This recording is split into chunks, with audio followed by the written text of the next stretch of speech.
다 같이 시편 118편 22절 읽겠습니다. 시작. 건축자가 버린 돌이 집 모퉁이의 머릿동이 되었나니 이는 여호와께서 행하신 것이요 우리 눈에 기이한 바로다. 이 날은 여호와께서 정하신 것이라. 이 날에 우리가 즐거워하고 기뻐하리로다. 베드로전서 읽겠습니다. 시작. 그러므로 믿는 너희에게는 보배이나 믿지 아니하는 자에게는 건축자들이 버린 그 돌이 모퉁이의 머릿돌이 되고 또한 부딪히는 돌과 걸려 넘어지게 하는 바위가 되었다 하였느니라. 시편 107편 9절 읽은 다음에는 다 같이 아멘합니다. 시작. 그가 사모하는 영혼에게 만족을 주시며 줄인 영혼에게 좋은 것으로 채워주신 이로다. 아멘. 오늘 우리 코너스톤 공동체는 사모하는 공동체가 되어야 한다라는 말씀을 드리려고 그래요. 시편 107편 9절을 읽었습니다마는 사모하는 영혼에게 만족을 주신다.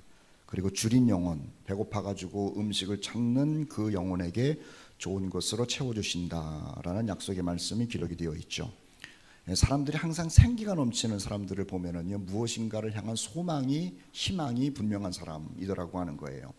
그리고 그 소망을 향해서 꿈꾸고 달려가고 준비하는 사람들을 보면은 지치지를 않더라고 하는 것이죠. 그 미래를 바라보는 그 소망을 성경적인 용어로 사모함이라고 이야기하는 겁니다. 그런데 우리의 영혼이 하나님을 사모하고 있고 또 영적인 것을 사모하고 있을 때 그 사모함의 대상이 되시는 하나님께서 우리에게 만족한 것을 주시고 그리고 또 좋은 것으로 채워주신다라고 하는 약속이 오늘 읽은 시편 107편 9절의 말씀이라고 하는 거예요. 사람이 살아가면서 꼭 사모함에 다가오는 게 있습니다. 그게 뭐냐면요, 먹는 것에 대한 사모함이 있어요. 근데 이것은 주기적으로 그래. 한 번 먹어가지고 사모함이 끝나는 것이 아니라 아침 먹고 배부르다 포만감을 느끼고 기분 좋은데 이상하게 시간이 되고 나면은 또 먹고 싶은 생각이 들어오죠. 그리고 점심 잘 먹고 나서 야 배부르다 그랬는데 저녁이 되면은 또 음식에 대한 사모함이 와요. 사람은 그렇게 돼 있어요. 하나님의 백성들은 뭐를 사모하느냐 하면은 하나님의 말씀인 양식을 사모하는 것이죠. 그런데요, 제가 지금 중요한 얘기를 했어요. 그런데 중요한 것을 놓쳤어요. 뭐냐면은 하나님의 말씀이에요. 주님의 말씀이에요. 주님의 말씀. 사람들은 육신의 양식에 대해서는 음식을 얘기를 합니다. 그리고 마음의 양식은 독서라고 이야기를 하죠. 근데 영혼의 양식에 대해서는 별 관심이 없어요. 영혼의 양식은 하나님의 말씀이라고 하는 거예요. 그런데요, 육신이 잘 되면 마음이 해이해집니다. 육신이 잘 돼서 마음이 해이해지면 영혼은 완전히 nothing, 아무것도 안 하게 됩니다. 그래서 성경은 육신을 만족시키고 마음을 만족시키라고 그러지를 않고 영혼을 먼저 만족시키라고 그래요. 그래서 영혼이 잘 되면 모든 것이 잘 된다고 이야기를 하죠. 그래서 우리 그리스도인들은, 하나님의 백성들은요, 영적인 배부름을 사모해야 되는 것이고 영적인 양식을 먼저 사모해야 되는 것이죠. 그러고 나면 하나님께서 모든 것을 더해 주신다는 거예요. 사람들은 항상 먹고 마시고 입고 등등등 이것에 대해서 관심이 많습니다. 근데 그것을 끙끙거리고 추구하다가 보니까는 마음도 허해지고 더군다나 영적인 것은 아주 공허해지는 거예요. 그래서 예수께서 말씀하시기를 너희는 먼저 그의 나라와 의를 구해라. 즉 하나님의 것, 영적인 양식을 먼저 구해라. 그리하면 나머지 것은 하나님이 채워주시니까는 걱정하지 말라. 이렇게 말씀하셨다라고 하는 것 아닙니까? 시편 119편 131절 말씀에 보면은 우리 신앙의 선배가 하나님의 말씀, 영적인 양식을 얼마나 사모하는지에 대해서 이렇게 기록해 놓았어요. 내가 주의 계명들을 사모함으로 내가 입을 열고 헐떡였나이다 라고 하는 거죠. 우리 교우들 가운데서 강아지 키우는 분들 여러분 계세요. 근데 이 강아지들이 목마르고 나면은요, 혓바닥을 내놓고 헥헥헥헥 합니다. 물 달라고 하는 거예요. 근데 사람들은 그렇게까지 표현을 안 하지만은 목마르면은요, 막 견디질 못하잖아요.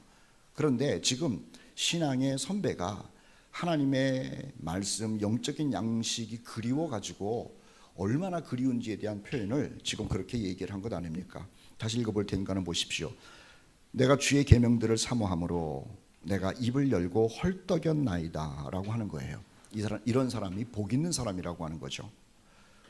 시편 119편 123절 말씀에는 내 눈이 주의 의로운 말씀을 사모하기에 피곤하나이다 이렇게 기록하고 있어요. 그런데 방금 읽었던 시편 119편 131절이나 123절에 중요한 단어가 있습니다. 그 단어는 뭐냐면은 주의라고 하는 거예요. 무엇인가 영적인 양식을 갈구하고 있는데 아무 영적인 양식이 아니라 하나님의 말씀 그리고 하나님의 계명이라고 하는 것이죠. 오늘날 많은 그리스도인들이 책 읽는 것에 대해서 굉장히 강조를 많이 합니다. 독서를 해야지 그리스도인이 좀 성장을 한다라고 하는 생각들을 하는 것 같아요. 전혀 그렇지 않습니다. 다시요. 전혀 그렇지 않습니다. 전혀 그렇지 않습니다. 우리는 제가 쓴 책을 비롯해 가지고 많은 유명한 신학자 내지는 목사님들이 쓴 책 또는 간증 서적을 읽으면 신앙에 도움이 될 것 같은데 아니에요. 우리의 신앙과 영적인 것에 도움이 되는 것은요, 하나님의 말씀뿐이 없다라고 하는 거예요. 제가 참 답답하고 속상한 게 뭐냐면은 많은 교회에서 독서를 강조를 해요. 책을 읽읍시다, 책을 읽읍시다. 그런데 왜 교회에서 책을 읽으라고 강조를 하느냐는 거예요. 주의 말씀을 읽으라고 그래야 되는 거예요. 근데 이 주의 말씀, 하나님의 말씀을 읽고 나면은요, 성령께서 역사를 하시고 성령께서 우리에게 풍성함을 주시고 그 능력의 성령께서 우리의 인생의 문제를 풀어가시는 것을 경험하게 된다라고 하는 거예요. 여러분, 우리가 양식을 먹되 세상 사람들이 만들어 놓은 양식을 먹는 것이 아니라 주의 말씀, 주의 양식을 먹음으로 인하여 우리의 영혼이 풍족해지고 풍족한 영혼 가운데 인생의 문제들을 해결하는 것을 경험하는 우리 공동체가 되기를 예수님의 이름으로 축복합니다. 베드로는 성도들에게요, 간절히 하나님의 말씀을 사모하고 순수한 것을 먹으라고 그렇게 권면했다는 거죠. 그래야 잘한다라고 하는 거예요. 베드로전서 2장 2절인데요. 갓난 아기들 같이 순전하고 신령한 젖을 사모하라. 이는 그로 말미암아 너희로 자라게 하려 함이라. 이렇게 기록이 되어 있죠. 아이들을 깨끗한 걸 먹어야 되고요. 그리고 아이들에게 젖을 주는 부모도 순전하고 깨끗한 것을 준다라고 하는 거예요. 거기 오염된 거는 절대로 먹지도 않고 줘도 안 되는 겁니다. 우리 그리스도인들이 순전한 것은요, 그냥 말씀이 아니라 주의 말씀이에요. 그래서 이 주의 말씀을 사모하는 사람이 복이 있는 사람이고, 그 주의 말씀을 사모하는 사람에게 주님께서 영의 양식을 넣어주신다라는 말이죠. 이스라엘 사람들이 여러 분야에 있어서 복받은 경우가 참 많이 있습니다. 그런데 포로 생활, 다시 말하면 바벨론에서 70년 포로 생활을 한 다음에 다시 고국으로 돌아가는 은혜를 받게 되거든요. 바벨론이라고 하는 데는 지금 이란 땅인데 이란에서 70년을 살았어요. 그리고 나서 하나님의 은혜로 다시 이스라엘 땅 예루살렘으로 돌아갔는데 그곳에 가서 무엇을 했는고 하면은 무너진 성벽을 쌓은 겁니다. 무너진 성벽, 들어가서 살아야 되니까는. 그런데 그 무너진 성벽을 쌓을 때 얼마나 헌신들을 하고 노력을 하고 또 수고를 했는지 그 큰 성을 52일 만에 완성을 해요. 대단한 거예요. 한번 놀라세요. 52일 만에 완성을 해요. 대단한 거죠. 그 큰 성을. 그런데 거기에 제사장도 정치인도 여자도 어린아이도 장애인도 다 동원이 돼가지고 완성을 해요. 얼마나 힘들었겠습니까? 심지어는요, 세공업자, 아주 이 손으로 밥 벌어먹는 그 사람인데 그 손을 아끼지 않고 돌을 들어서 성벽을 완성하더라고 하는 것이죠. 그런데요, 이들이 그렇게 힘들고 나서 이제 좀 쉬자 그러질 않았어요. 그 엄청난 일을 하고 나서 이제 좀 쉬자 그런 것이 아니라 하나님의 말씀에 목마르다라고 얘기를 하면서 하나님의 말씀을 가지고 있는 에스라 제사장을 부르더라고 하는 것이죠. 느헤미야 8장 1절 말씀에 그렇게 써 있습니다. 전이해를 위해서 제가 말씀드리면요, 52일 동안 숨 쉴 틈 없이 대공사를 한 사람들이 학사 에스라에게 여호와께서 이스라엘에게 명령하신 모세 율법책을 가져오기를 청하매라는 거예요. 우리 같으면 일 열심히 한다면 좀 쉬었다가 합시다, 좀 쉽시다, 일단 한번 잔치를 하고 나서 그 다음 스텝을 밟읍시다 라고 얘기를 할 텐데 이분들은 그러지 않았다는 거예요. 우리가 지금 몸은 지쳐 있을지 모르지만 이 몸이 새롭게 살아나고 힘을 얻기 위해서는 하나님의 말씀을 듣고 먹어야겠습니다라는 마음으로 느헤미야를 통해서 하나님의 말씀을 가르치는 에스라 제사장을 초청을 하죠. 느헤미야 8장 13절 말씀에는 또 한 번 하나님의 말씀에 대한 목마름을 이렇게 기록하고 있습니다. 그 이튿날 뭇백성의 족장들과 제사장들과 레위 사람들이 율법의 말씀을 밝히 알고자 하여 학사 에스라에게 모여서 하나님의 말씀에 정통한 에스라 제사장을 불렀다는 거예요. 그리고 우리에게 그 영의 양식을 먹여달라고 부탁하는 거죠. 이스라엘의 수천 년의 역사 가운데요, 이만큼 대단한 부흥의 역사가 일어난 적이 거의 없는 거예요. 말씀의 잔치였던 것이죠. 그래서 느헤미야 8장 뒷부분에 보면은요, 하나님의 말씀을 먹은 다음에 감동이 일어나가지고 그 감동으로 서로 사랑하고 더 하나님의 영광을 위하여 일하겠다라고 하는 헌신의 운동이 일어나더라고 하는 거예요. 우리 코너스톤 공동체가 어떤 공동체가 되어야 하느냐라고 하는 거예요. 지적인 공동체가 되어야 됩니다. 그런데 세상 일로 지적인 공동체는 절대로 되지 못해요. 그러나 가능한 지적 공동체가 될 수 있죠. 하나님의 말씀에 대한 지식에 있어서는요, 왕성함이 있어야 된다라고 하는 거예요. 사랑하는 성도 여러분, 우리 어린아이도 그렇고 모든 성도들이 하나님의 말씀에 대한 지식으로 충만해가지고 영적으로 항상 포만감을 누리는 성도들 되시기를 주의 이름으로 축복합니다. 베레아 교회 성도들에게 있어서 아주 고무적인 일이 있었어요. 하나님의 말씀에 대한 배고픔이 늘 있었다는 거죠. 사도행전 17장 11절입니다. 베레아에 있는 사람들은 데살로니가에 있는 사람들보다 더 너그러워 간절한 마음으로 말씀을 받고 이것이 그러한가 하여 날마다 성경을 상고했다는 거예요. 여러분, 데살로니가 교회도 이게 보통 교회가 아닙니다. 신약 성경에 나오는 여러 교회들이 있는데요, 그 교회들 가운데 데살로니가 교회가 가장 모범적인 교회예요. 그런데 이 가장 모범적인 교회보다도 더 칭찬을 듣는 공동체가 베레아 공동체였다는 거예요. 그런데 왜 칭찬을 들었는 줄 아세요? 데살로니가 성도들보다 베레아 성도들이 하나님의 말씀에 대한 갈급함, 사모함이 더 컸다는 거예요. 오죽했으면은 베레아에 있는 사람들은 데살로니가에 있는 사람들보다 더 너그럽다 하면서 칭찬을 했겠느냐라고 하는 것이죠. 우리도 한번 거룩한 욕심을 한번 품어보자는 거예요. 우리 주변에 많은 교회들이 있죠. 하나님의 백성들이 살고 있어요. 그런데 주께서 우리를 보실 때 코너스톤 공동체는 다른 어떤 교회들보다도 너그러워서 하나님의 말씀이 그런가 하여 상고하는 교회더라라고 하는 칭찬 듣기를 예수의 이름으로 축복합니다. 근데 이 베레아 사람들이요, 그 상고하는 게 뭐냐면은, 다시 한번 자막 띄워주세요. 사도행전 7장 11절 끝에 읽을 테니까 보세요. 간절한 마음으로 말씀을 받고 이것이 그러한가 하여 날마다 성경을 상고하는 겁니다. 죄송합니다만은 독서를 했다는 게 아니에요. 성경을 상고했다는 거예요. 세상의 지식이나 과학이나 소설이나 정치나 경제나 그런 것들이 아니고 성경을 상고했어요. 그래서 풍성한 교회였고 칭찬 듣는 교회였고 영적으로 꿈틀꿈틀거리는 건강한 교회였다라고 하는 겁니다. 시편 1편은 아주 단호하게 얘기를 합니다. 복 있는 사람은 하나님의 말씀을 주야로 묵상하는 사람들이라는 거죠. 여러분들과 우리 코너스톤 공동체가 하나님의 말씀을 주야로 묵상하는 가운데 복 있는 성도 되시기를 주의 이름으로 축복합니다. 우리는 그래서요, 하나님의 말씀을 사모하는 거예요. 저도 하나님의 말씀을 무지무지 사모하기 위해서 노력합니다. 여러분들도 하나님의 말씀을 사모하는 성도인 줄 알아요. 그런데 먹어본 사람이 음식을 또 찾아요. 보니까 어느 집에 가가지고 짜장면을 먹었는데 그 짜장면을 먹어본 사람이 그 집을 또 가요. 소개해요. 안 먹어본 사람은 사모함이 없어요. 식사를 같이 나누다가도 어떤 분이 그러는 거예요. 목사님 어느 집을 갑시다. 가본 거예요. 먹어본 사람이 간다니까요.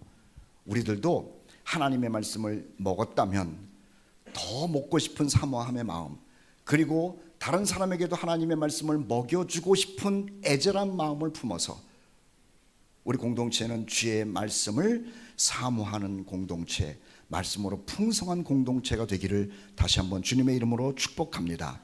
또 하나 우리는 어떤 사모함을 가지고 있는 줄 아세요? 주님의 은사를 사모하는 공동체이어야 한다는 거예요. 은사 그러면은 조금 어렵죠? 이것을 쉽게 얘기를 하면 선물이라는 거예요. 선물을 기다리지 않는 사람은 아무도 없어요. 우리 어린이들 몇 명 있나? 어린이들 오늘 무슨 날이죠? 말로만 어린이날 그러면 애들이 좋을까요? 안 좋을까요? 예배 끝나고 선물이 있어요. 5월 8일 무슨 날이죠? 어버이날. 우리 여기 어버이들 여러분 계신데 어버이날 그리고 그냥 지나가면 좋으십니까? 안 좋아요. 뭐가 있을까요? 선물. 5월 15일 날은 뭐 저는 바라는 건 아닌데 그날이 스승의 날이라고 그러는 거예요.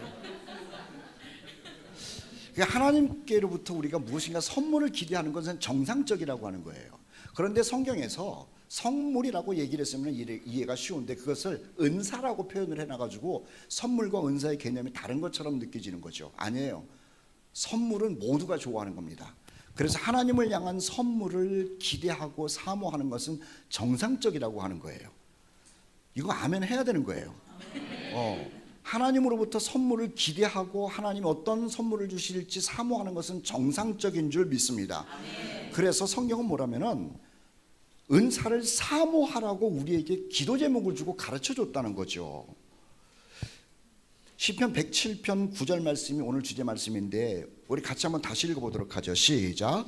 그가 사모하는 영혼에게 만족을 주시며 줄인 영혼에게 좋은 것으로 채워주심이로다. 자, 하나님께서 사모하는 영혼에게 만족을 주시고 좋은 것을 채워주신다 그랬는데 하나님 나에게 좋은 선물 주세요라는 것을 구할 필요도 있고 구해도 되는 것이고 큰 것을 구하면 하나님이 큰 것을 주시겠다고 약속했다는 거예요. 고린도전서 12장 31절 말씀에 이렇게 써 있습니다. 너희는 더욱 큰 은사를 사모해라. 그러면 좀 우리의 일상생활과 거리가 있죠. 이걸 번역해가지고 너희는 더욱 큰 선물을 사모해라. 아멘 하시라니까. 너희는 더욱 큰 선물을 사모하라. 내가 또한 가장 좋은 길을 너희에게 보이리라. 이렇게 말씀했다는 거예요. 저는 그래서 하나님께 기도할 때마다 하나님 저에게도 더 큰 선물을 주세요. 더 풍성한 선물을 주세요. 이렇게 기도를 해요. 우리 교우들을 위해서 기도할 때도요. 하나님 아무개 성도에게 더 큰 선물, 더 큰 풍성한 선물을 주세요라고 기도한다는 거죠. 여러분들도 서로 그렇게 기도를 해야 돼요. 우리 부모님에게 더 큰 선물, 우리 자녀들에게도 더 큰 선물, 나의 남편과 아내에게도 더 큰 선물, 우리 목사님에게도 더 큰 선물을 주세요라고 중보하는 것이 맞는 기도라고 하는 거예요. 그런데 이 선물은 왜 주냐면요. 첫째는 나의 삶을 풍성하게 만들기 위해서 하나님께서 주시는 거고 선물 받으면 좋잖아요. 선물 받으면요 어떤 거냐가 중요한 것이 아니라 기분이 좋아지는 겁니다. 기분이. 근데 그 조그만 걸 안 줌으로 인하여 기분을 상하게 하는 거예요. 맞죠? 결혼기념일 날 선물을 주십니까?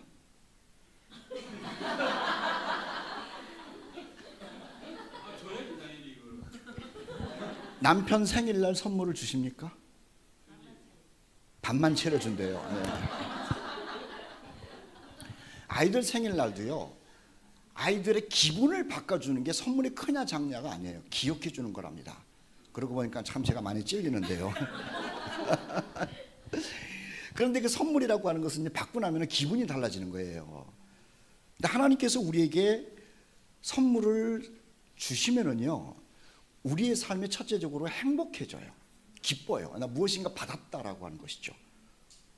그러면은 여러분들은 하나님으로부터 어떤 선물을 받았는지 한번 생각해 보자는 거예요. 하나님은 다 주셨거든요. 어떤 선물을 받았냐는 거예요. 저는 하나님께서 저에게 선물을 주셨는데 그걸 몰랐어요. 근데 제가 받은 선물이 뭐냐면은 하나님의 말씀을 가르치는 은사, 그게 선물이에요. 그러니까 제가 성경 잘 가르치죠. 그건 뭐 저도 인정하고 여러분도 인정하고. 그런데 이것이 타고난 게 아니더라고 하는 거예요. 저는 말을 잘 못하는 사람이었어요. 믿던 말던. 그런데 목회자의 길을 가고 제가 거듭나서 내가 이것을 해야겠다라는 마음을 먹었을 때부터 하나님께서요 나에게 가르칠 수 있는 지혜를 주시는 거예요. 이게 제가 받은 선물이에요. 그래서 선물 받고 나서 이렇게 비겁하게 나는 선물이 없어 그러질 않고 제가 떳떳하게 얘기를 하는 거죠. 그래서 저는 기분이 좋아요. 하나님으로부터 받은 선물이 이거라는 것을 알기 때문에. 그런데 제가 선물을 많이 받진 않았어요. 어떤 사람은요 선물을 많이 받았다고 생각하는데 그러질 않아요. 많이 받아야 하나나 둘, 세 개 정도 받으면 많이 받은 거예요. 그런데 이 선물 하나님께서 왜 저에게 여러분들에게 하나씩 주시는 줄 아세요? 하나님의 교회의 공동체를 행복하고 풍성하도록 하기 위한 도구로서 선물을 주시는 거죠. 목사는요 설교하는 선물을 받아야 돼요. 가르치는 설교를 받아야 되는 거예요. 제가 노래 잘하는 선물을 받아가지고 그걸 못다가 써먹겠습니까? 안 그래요? 제가 피아노 잘 치는 선물을 받아가지고 대체 어디다가 써먹겠냐고. 써먹을 데가 없는 거예요. 하나님께서 저에게 선물을 제대로 주신 거죠. 목사로서의 길을 가려고 그러면 설교하는 선물 그리고 가르치는 선물 이 정도면 충분한 거예요. 충분한 거. 그러니까 저한테 다른 거 요구도 하지 마시고 못한다고 그러지도 마시라고. 하나님은 이 교회의 덕을 세우기 위해서 이것을 주셨다는 거예요. 그러면 여러분들에게는 어떤 선물을 주셔서 그 선물을 가지고 하나님의 공동체를 풍성하게 하도록 하셨느냐라는 것을 생각하셔야 되는 거죠. 고린도전서 12장 28절로 30절 말씀 보면 하나님께서 여러 가지 선물을 다양하게 주셨대요. 교회 중에 몇을 세우셨으니 첫째는 사도요, 둘째는 선지자요, 셋째는 교사요, 다음은 능력 행하는 자요, 그 다음은 병 고치는 은사와 서로 돕는 것과 다스리는 것과 각종 방언을 말하는 것이라. 다 사도겠느냐, 다 선지자겠느냐, 다 교사겠느냐, 다 능력을 행하는 자이겠느냐, 다 병 고치는 은사를 가진 자이겠느냐, 다 방언을 말하는 자이겠느냐, 다 통역하겠는 자이겠느냐. 아니라는 거예요. 다 다르다는 거예요. 다른 성경에 보면은요 예언하는 선물도 받은 사람이 있대요. 근데 우리는 하나님의 교회의 한 부분을 맡아가지고 교회를 풍성하게 만드는 선물로서 사모하고 또는 기대하는 것이 아니라 다른 사람과 비교를 해가지고 내가 더 능력 있는 사람처럼 나타내기 위한 선물을 자꾸만 기다린다는 거죠. 그러니까는 자기도 망하고 공동체도 망하고 하나님도 선물을 안 주시는 거예요. 저는 하나님께서 저에게 주신 이 선물을 가지고 하나님의 백성들에게 기쁨을 주고 풍성하게 하는 역할을 하면 되는 것이고, 여러분들에게 하나님께서 주신 선물이 어떤 것이든지 간에 그것을 가지고 하나님의 교회의 공동체를 풍성하게 하면은요 그 선물 제대로 받았다라고 하는 것이죠. 내 선물이 무엇인지를 모르는 사람들은요 기도하시면 돼요. 그러면 하나님께서 알려주세요. 그리고 그 선물을 가지고요 감춰놓고 자랑하면 망하는 거예요. 다시 하나님께서 선물을 주셨는데 그 선물을 감춰놓고 나는 선물 받았다라고 자랑만 하는 것은 아무 유익이 없어요. 교회에 하나님의 공동체의 덕을 세우는 일에 활용해야 한다라고 하는 거죠. 여러분들이 우리 공동체가 모두 자신을 위해서나 그리고 형제 자매들을 위해서 그렇게 기도하십시오. 하나님, 나에게 우리 공동체 모든 형제 자매들에게 특별한 선물을 주시옵소서. 그런데 고린도전서 14장 12절 말씀에 이런 말씀이 기록되어 있어요. 너희도 영적인 것을 사모하는 자인즉, 맞아요? 교회의 덕을 세우기 위하여 그것이 풍성하기를 구하라, 이런 말씀이 써 있죠. 교회의 덕을 세우기 위하여 그것이 풍성하기를 구하라. 더 잘할 수 있도록 하나님께 구하라는 거예요. 노래를 하는 사람이 우리 공동체의 찬양을 인도하는 은사를 가지고 섬긴단 말이에요.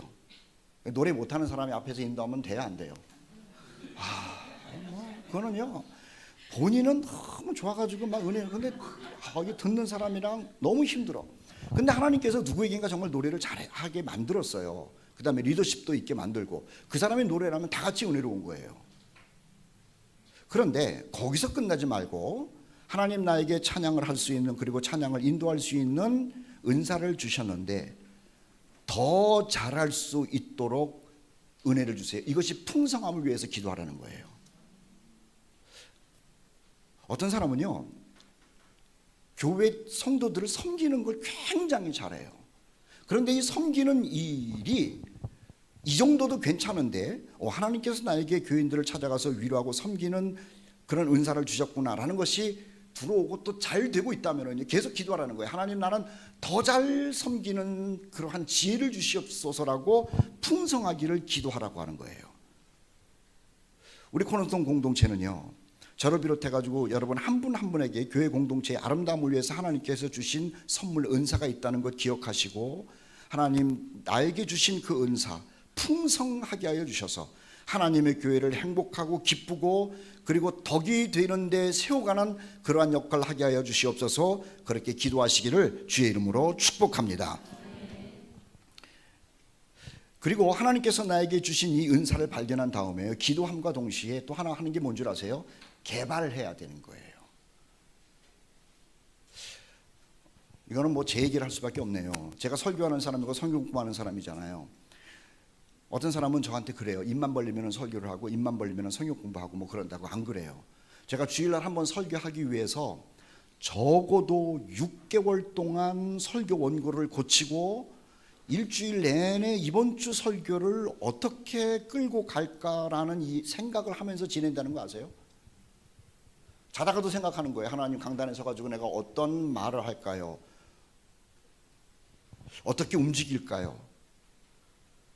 앞에 걸 할까요? 뒤에 걸 할까요? 고민하다가 여기 한번 쓰는 거예요. 여러분들은 뭐 설교를 듣고 나가서 잘하니 못하니 뭐 목사님은 입만 벌리면 설교를 한다느니 그러는데 그게 아니라고요. 성경 공부할 때도요, 제가 와가지고 테이블을 어떤 걸 앉아야지 성도들과 좋고 나도 잘할 수 있을까? 이쪽에다가 두는 게 좋나? 이쪽에다 두는 게 좋나? 성도들의 테이블은 어떤 게 좋은가? 의자는 어떤가? 얼마나 고민을 많이 하는데요. 이게 뭔 줄 아세요? 나에게 주신 은사를 가지고 됐다 이게 아니에요. 개발을 하는 거예요. 개발. 자꾸 발전시켜야 하는 것이죠. 다듬는 거예요. 그래서 어제보다는 오늘이, 오늘보다는 내일이 더 공동체를 유익하게 하는 사람으로서 서기 위해서 노력하는 거죠. 하나님은 그 사람을 기뻐하신다라고 하는 거예요. 성장하지 않는 섬김은, 노력하지 않는 섬김은요, 덕을 끼치는 것이 아니라 모든 사람들에게 폐를 끼친다라고 하는 거예요. 우리 그리스도인들은 어떤 그리스도인이 되어야 되느냐? 우리 또 코너스톤 공동체는 어떤 공동체가 되어야 되느냐? 사모하는데요, 하나님의 말씀을 사모할 뿐만 아니라 주님의 교회를 든든히 세우기 위한 은사를 사모해서 그 은사를 가지고 하나님의 교회를 강건하게 건강하게 만드는 그러한 교회가 되기를 주의 이름으로 축복합니다. 세 번째는 우리가 또 사모해야 될 게 있죠. 그것은 주님의 백성을 사모하는 거예요. 형제 자매들을 사모한다라고 하는 것이죠. 사람들은 누구를 보고 싶어 하냐면 유명한 사람을 보고 싶어 해요. 가수, 연예인, 개그맨, 또는 정치인, 기업가, 이런 사람들을 한 번쯤 보고 싶어 하죠. 저도 과거에 그랬으니까요. 축구 좋아할 때는 축구 선수 한번 보고 싶어 하고, 그 다음 또 야구 선수 한번 보고 싶어 하고, 제가 미국에 있을 때는요, 박찬호인가? 그 사람 한번 보고 싶은 거예요. 그래가지고 야구 좋아하지도 않는데 LA 다저스 구장을 제가 갔어요. 비싼 돈 내고 한국에서 온 그 유명한 박찬호 투수를 보기 위해서 갔는데 개미만한 사람이 저기에서, 근데요, 제가 뭐라고 하면서 댕기는 줄 아세요? 떠들면서 내가 박찬호 봤대. 그 사람은 나를 알지도 못하는데 저기 관중석에서 던지는 거, 한국 투수 던지는 걸 보고 나는 그 사람을 봤다고 떠들고 댕기는 거예요. 누구를 사모하느냐는 거예요. 유명한 스포츠맨, 연예인, 탤런트, 정치인, 경제인? 아니에요. 그리스도인들은 누구를 보고 싶어 하냐면요, 형제 자매들을 보고 싶어 하는 거예요. 시편 빌립보서 1장 8절 말씀에 보면 이거 기가 막힌 말이 써 있네. 우리 같이 한번 읽어보도록 합시다. 빌립보서 1장 8절 시작. 내가 예수 그리스도의 심장으로 너희 무리를 얼마나 사모하는지 하나님이 내 증인이시라. 이 빌립보 교인들이 어려운 가운데 살고 있는데요, 나는 참 힘들어, 나는 고통스러워, 내 인생은 풀리지 않아, 그러고 있답니다. 나는 외로워, 고독해, 혼자야, 이런 생각을 하고 있는데 바울이 편지를 보낸 거예요. 왜 그렇게 생각하느냐? 나는 너희들이 너무 보고 싶다는 거야. 이게 말로 안 되니까 하나님을 끌어들여 가지고 하나님이 증인이다 이런 말을 하는 것 아닙니까? 다시 보세요. 내가 예수 그리스도의 심장으로 너희 무리를 얼마나 사모하는지 하나님이 내 증인이시다. 제가 연애할 때 말입니다. 저희 집사람하고 연애를 했잖아요. 제가 좋아했을까 안 좋아했을까? 좋아했어요. 근데 제 마음을 알까 모를까? 몰랐어. 몰라. 그러면 어떻게 되면 이 성경 구절을 써먹어야 되는 거야. 그래서 내가 예수 그리스도의 심장으로 당신을 얼마나 사모하는지 하나님이 내 증인이시냐 이랬다니까. 그때는 좀 정신이 나갔더랬어요. 이게. 빌립보 성도들이 이 바울의 마음을 모르니까는 하나님을 끌어들여다가 하나님이 증인이다라고 얘기를 하는 거예요. 성도는 말입니다. 형제 자매가 보고 싶은 거예요. 왜 보고 싶냐면은 형제 자매이기 때문도 그렇고요. 사랑하기 때문도 그렇고요. 귀하기 때문에도 그런 거예요. 바울이 로마 감옥에 있을 때 이 빌립보 교회가 많이 어려웠거든요. 방금 얘기한 것처럼 많이 힘들어했었던 성도들이에요. 그래서 나만 너희들이 보고 싶은 것이 아니라 나와 함께 있는 에바브라디도도 너희를 그렇게 보고 싶어 한다라는 편지를 쓰면서 위로를 하고 있다는 거죠. 빌립보서 2장 26절입니다. 에바브라디도가 너희 무리를 간절히 사모한다. 빌립보서 4장 11절. 나의 사랑하고 사모하는 빌립보 형제들아, 너희는 나의 기쁨이요 면류관인 사랑하는 자들이다. 이렇게 얘기를 하는 것 아닙니까? 그리스도인들은 하나님의 말씀을 사모하고 또 그리스도인들은 하나님으로부터 오는 선물을 사모하기도 하는데요. 그리스도인들은 형제 자매들이 보고 싶은 거예요. 모르긴 몰라도 여러분들이 여러분들이 저를 보고 싶어 할 것 같아. 이 반응이 이렇게 늦으면 이것도 참 그래요. 저는 여러분들이 보고 싶어요. 그런데 볼 수가 없잖아요. 각각의 처소에서 살아야 되고 일을 해야 되니까. 보고 싶은 사람은 생각하면서 뭘 하는 줄 아세요? 기도하는 거예요. 하나님, 우리 코너스톤 형제, 주일학교 아이, 청소년 아이, 청년들, 나이 많으신 어른들, 보고 싶다라는 것이 아니고 보고 싶음과 동시에 하나님 저 인생을 주님께서 지켜주시고 만져주십시오. 하나님께서 선한 길로 인도하여 주십시오. 험한 세상 가운데 살고 있는 사랑하는 주의 백성인데 천군 천사를 통하여 인도하여 주십시오. 사모하는 사람을 생각하면서 기도하는 것이 성도들의 모습이라고 하는 것이죠. 우리 성도들 많지 않으니까 너무 좋아요. 왜냐하면 하루에 한 번씩 다 기도해도 시간이 남어.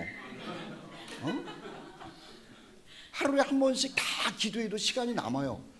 그러면은 저녁에도 시간이 남으니까는 심심하니까 누구 생각할까? 교인들 생각하는 거예요. 교인들 생각하면서 뭐 할까? 오늘 못 먹나? 저녁은 어떻게 지내? 그러지 않는다고. 보고 아이고 우리 한경이 학교에서 지금 잘하고 있나? 은진이 연애한다고 그러는데 잘하고 있나? 성결이는 엄마 말씀 잘 듣고 있나? 필립이는 아버지랑 싸우지 않나? 뭐 별 생각을 다 하면서 하나님 필립이랑 아버지랑 사이좋게 해주시고 생각하면서 그 기도하는 거예요. 그 기도. 경제적으로 어려워가지고 힘든 우리 집사님, 아이고 하나님 이거 도와주셔야 됩니다. 그리스도인들은 말입니다. 말씀도 사모하고 하나님으로부터 선물도 사모하는데 우리 형제 자매들이 주 안에서 풍성함을 누리기 위해서요, 생각하면서 중보하면서 서로 보고 싶어하는 것이 그리스도인이고 초대교회 성도들이었고 우리 코너스톤 교회가 그렇게 되기를 주의 이름으로 축복합니다. 고린도 교회 성도들을 향하여 바울이 이렇게 얘기를 합니다. 고린도서 9장 14절인데요. 그들 마게도니아 성도들이 고린도 교회 성도들을 위하여 간구한대 하나님 너희에게 주신 지극한 은혜로 말미암아 너희를 사모하느니라. 아까 데살로니가 교회를 얘기를 했지 않습니까? 바울이 멀리 있다가 데살로니가 성도들을 생각하면서요 사모한다는 표현을 해요. 우리가 이같이 너희를 사모하여 하나님의 복음뿐 아니라 우리의 목숨까지도 너희에게 주기를 기뻐하면 너희가 우리의 사랑하는 자 됨이라. 바울이 데살로니가 교회를 그리고 마게도니아에 있는 성도들이 고린도 교회를, 감옥에 있는 바울과 에바브라디도가 빌립보 교회를 사랑하고 사모하고 그리워했던 것처럼 오늘 험한 세상을 살고 있는 우리 교우들 아닙니까? 흩어져 있지만은 서로 사모하고 중보하고 또 기도하는 가운데 이 험한 세상을 함께 이겨내는, 그래서 함께 하나님께로 뚜벅뚜벅 걸어가는 우리 공동체가 되기를 주의 이름으로 축복합니다. 과거에는요, 시간들이 많았으니까는 그랬는지는 몰라도 이 사모함이 바로 모이는 것으로 직결됐어요. 그래서 사도행전 2장 46절 말씀에는 그렇게 써 있지 않습니까? 날마다 마음을 같이하여 성전에 모이기를 힘쓰고.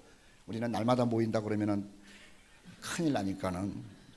왜 날마다 모이는 게 힘든 줄 아세요? 우리가 주차비가 비싸가지고 자, 웃자고 한 얘기고요. 초대교회 그랬다는 거예요. 날마다 마음을 같이하여 성전에 모이기를 힘쓰고. 여기서 성전이라고 하는 것은요, 마가의 집이었어요. 그 작은 집에 날마다 모여가지고 하나님의 말씀을 듣고 기도하고, 그리고 떡을 떼며 기쁨과 순전한 마음으로 음식을 먹었다, 이렇게 얘기를 하죠. 저는 우리 코너스톤 공동체가 초대교회와 같은 모습으로 살아가기를 그렇게 기도해요.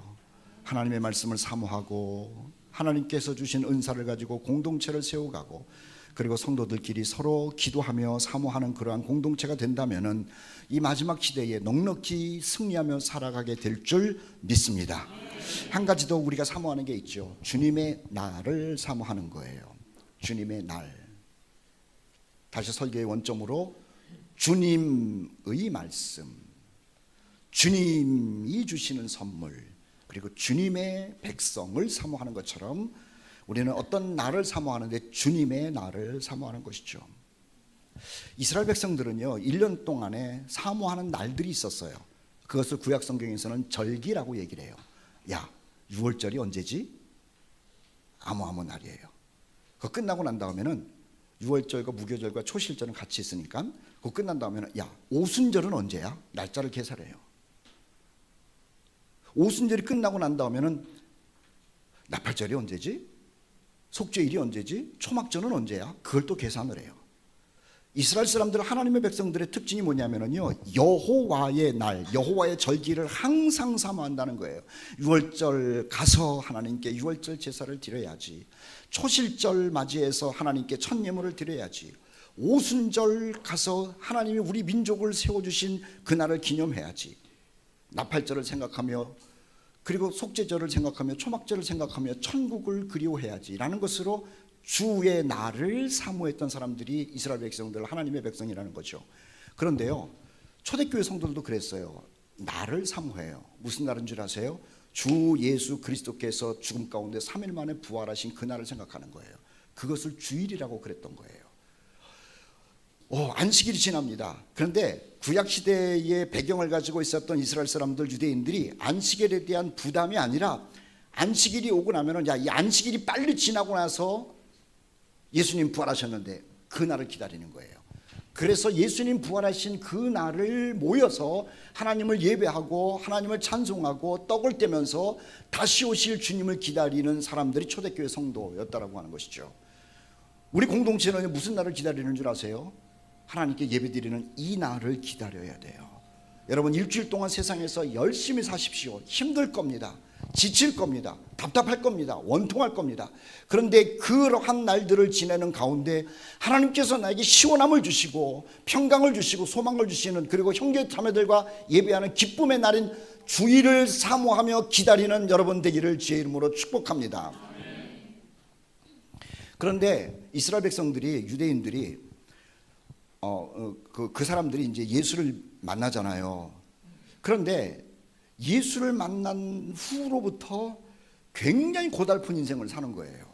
동족들에게 예수 믿는다고 매를 맞고 쫓겨다니고 집이 불타고, 그리고 이방인들까지도 예수 믿는다는 것 때문에 이방인들에게도 핍박을 당하고, 그렇게 살았어요. 그렇게 살았는데 주일날 모여가지고는요, 이 아픔과 원통함이 한꺼번에 다 녹아지는 거야. 그래서 살아야 되는 날은 살지만 그날 모이는 주일날을 생각하면서 사모하면서 살다가 모이면 우리 하나님께서 성령의 충만함을 주셔서 평강을 주시고 문제도 해결해 주시고 위로도 주시고 안식을 주셨다는 거죠. 누구 때문에? 죽으시고 부활하신 예수님 때문에 그 모임에는 평강의 안식이 있다는 거예요. 여러분, 우리 공동체도 말입니다. 그냥 모이는 주일 예배가 아니고 세상에서 지치고 힘들고 억울하고 답답하고 그리고 경쟁 가운데서 살다가 힘들었는데 이날 오면 성령의 역사로 형제자매들의 사랑으로 안식과 평강과 그리고 위로와 격려와 힘을 얻는 그러한 날 되시기를 예수님의 이름으로 축복합니다. 시편 107편 9절 다시 한번 읽어보겠습니다. 시편 107편 9절 시작. 그가 사모하는 영혼에게 만족을 주시며 줄인 영혼에게 좋은 것으로 채워주심이로다. 여러분, 우리가 이 거룩한 그리고 모임에 하나님께 예배드리는 주일을 사모할 때에, 그리고 사모하다가 만날 때에 하나님께서 만족을 주시고 예배를 통하여 모임을 통하여 하나님께서 좋은 것을 주시는 것을 날마다 경험하는 간증자가 되시기를 주의 이름으로 축복합니다. 또 하나 우리가요 궁극적으로 기다리는 사모하는 날이 있죠. 우리 주 예수 그리스도께서 공중에 재림하시는 그 날을 사모하고 있다는 거예요. 제가 어제 많이 아팠어요. 밤에 일찍 잤는데 몸이 아파가지고 잤는데 너무 아파가지고 12시서부터 깨가지고 5시까지인가 잠을 못 자가 너무 끙끙끙끙끙끙 내가 막 죽는 줄 알았어. 그냥 좀 안 돼 보이죠, 그렇게 얘기를 하니까. 교회 왔는데도 막 힘든 거야. 그냥 막 지치고 막 그냥. 그러니까 잠이 안 오면 뭘 보냐면 요새 유튜브를 봐. 여러분들도 그러실 거 아니야. 뭐 그냥 나 본다고 이상하게 생각하지 마시고 뭐 다 알아. 근데 제가 보는 유튜브는 뻔해요. 세상 돌아가는 뉴스 무슨 뭐 등등등 이런 건데, 요즘은 제가 이렇게 밤에 잠이 안 와서 유튜브를 보면은 진짜 종말적 사건들만 다 뜨는 것 같아. 여러분들도 느끼시잖아. 동남아시아에서 지금 4월 달인데, 지금 5월 달이로구나. 더워가지고 못 산대. 텍사스라고 하는 그 큰 땅덩어리에서 홍수가 왔는데 우리나라 한반도만큼의 홍수가 와가지고 지금 완전히 폐허래. 그런데 그 옆에서는 토네이도가 와가지고 또 다 쓸어간대. 남의 나라라고 그렇게 그냥 듣고만 그러고 계시지 말라고. 중국 얘기 들으셨지 또? 저 집사님 큰일 났네. 중국에서 돌 수입해 오는데 그 중국 난리예요 지금. 일본은 화산 터지기 직전이라고 그러고요. 전쟁은 또 그냥 저쪽에서는 계속 전쟁이고요. 북한에서는 뭐 우리나라는 뭐 그냥 국민의힘하고 또 민주당이랑 싸움하고 난리고. 정말이요, 이게 막 그냥 머리가 터지는 것 같은 거야. 밤에 잠이 안 와가지고 유튜브를 보는데 잠이 더 안 오는 거야 이게. 그런데요, 그 엄청난 시끄럽고 무서운 소리를 들으면서 하나 느끼는 게 뭔 줄 아세요? 주님의 발자국 소리가 자꾸 들려요. 그날이 자꾸만 기다려지는 거예요. 우리 주님께서 공중으로 올라가실 때 천사들이 양쪽에서 너희가 본 그대로 주님 오신다고 얘기를 했는데, 그리고 주님이 올 때의 모습을 성경에다가 얘기를 했는데요, 그 주님 오실 때의 분위기가 무르익는 것을 보고 손꼽아 기다려지는 거예요. 그게 제가 사모하는 미래예요. 여러분들이 사모하는 그 미래 아마 똑같을 거예요. 베드로후서 3장 12절과 13절 말씀에는 우리와 같이 힘들게 사는 성도들을 향하여 그날을 사모하라고 권면합니다. 하나님의 날이 임하기를 바라보고 간절히 사모해라. 그 날에 하늘이 불에 타서 풀어지고 물질이 뜨거운 불에 녹아지려니와 우리는 그의 약속대로 의가 있는 곳인 새 하늘과 새 땅을 바라보도다. 사랑하는 성도 여러분, 초대교회 성도들이요, 힘든 인생을 살면서 어디를 바라봤냐면 주님 오시는 걸 바라봤다는 거라.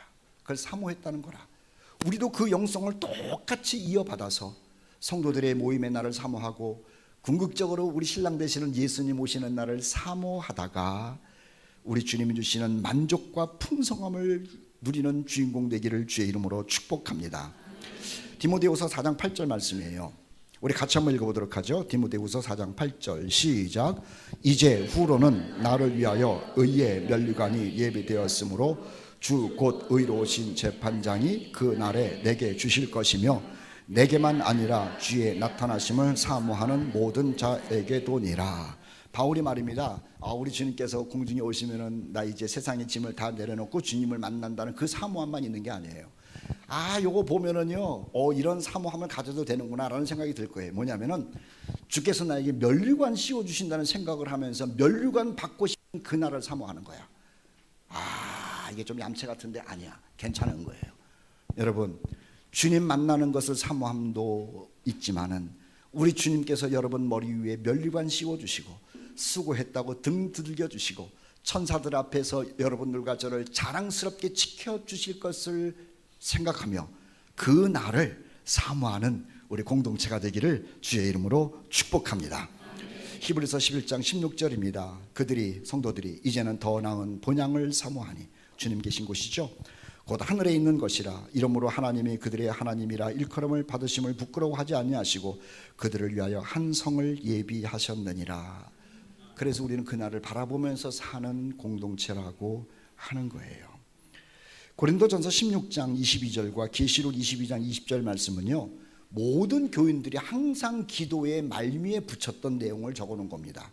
이렇게 얘기를 해요. 우리 주여 오시옵소서. 계시록 22장 20절, 이것들을 정언하시니가 이르시되 내가 진실로 속히 오리라 하시거늘 아멘 주 예수여 오시옵소서.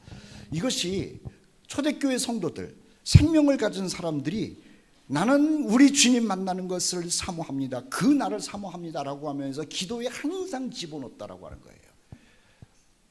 우리의 사모함이 뭘까요? 우리 공동체에 여러분과 제가 하나씩 얘기를 하면 아멘 하세요. 하나님의 말씀을 사모하는 공동체 되기를 축복합니다. 하나님께서 놀라운 은사 주신다고 약속했는데 큰 은사를 사모하고 얻는 여러분 되기를 축복합니다. 형제 자매들을 보고 싶어 하고 형제 자매들을 서로 세워주는 그러한 우리 공동체인데, 형제 자매들 하나님의 백성들을 사모하는 우리 공동체 되기를 축복합니다. 아울러 예배일을 사모하고 주님 오심을 사모하는 가운데 세상에서는 얻을 수 없는 놀라운 거룩한 에너지, 힘을 가지고 이 세상을 돌파하고 그리고 우리 주님께 영광을 돌리면서 살아가는 우리 코너스톤 공동체 되기를 주의 이름으로 축복합니다.